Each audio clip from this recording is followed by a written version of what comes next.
And that's a memo. Now, for the top story tonight, reaction joining us from Washington is Senator Marco Rubio. So when you heard the head of the DNC say these things and use the Holocaust to attack you, which is exactly what she did, how did you react?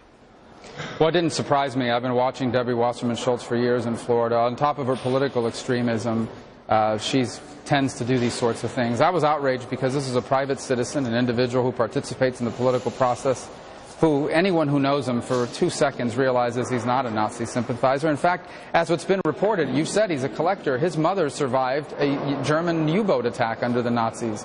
But it is a despicable attack, and you know what the evidence of that is? Even liberal media outlets have criticized her for doing that.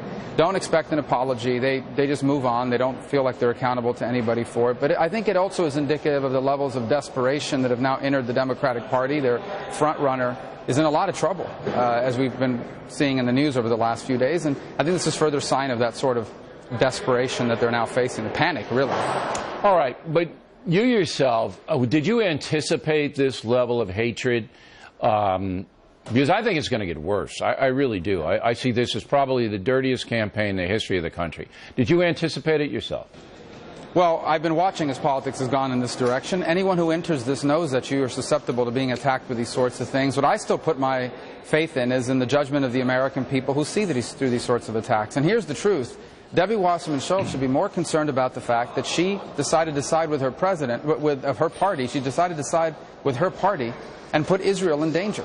She is in favor of and voted for and is an enthusiastic supporter of this deal with Iran that will give the Iranian regime the opportunity to do things like wipe Israel off the face of the earth, as the Ayatollah has said he wants to do. When he said, for example, Israel won't even exist in 25 years. That's what really matters, but she didn't care about that. Instead, she's playing these sorts of vicious political games. But, you know, I think she only hurts herself and their cause when they do it. So well, it'll be interesting to see if that's the case.